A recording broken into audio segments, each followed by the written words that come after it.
Good morning, it's John Hurd here with the first installment of Preparing Your Soil Monolith. First, we're going to look at both, all three, the Deswood, the Almasippi, and the Red River Clay. So those of you, after you've extracted your monolith, it's looking like this with saran on it. I'm going to move over here to where I have some of these in various stages of undress.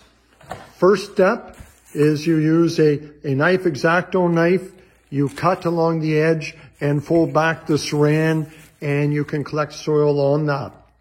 First step is pretty easy. It's just more brute force than finesse, and it's simply scraping back the soil to give a rather flat edge, so we're flat to the top of the box.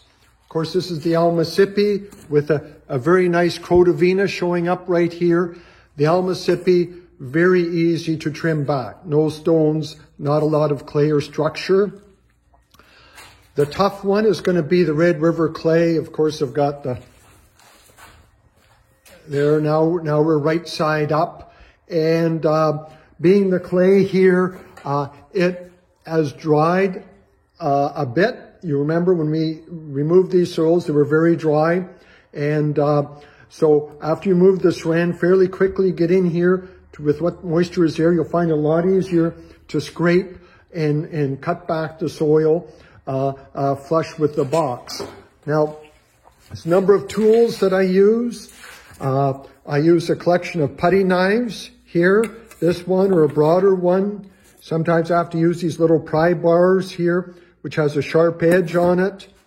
Sometimes I use my old Scout knife, and sometimes even use the hacksaw to run that across here to try to get it flush.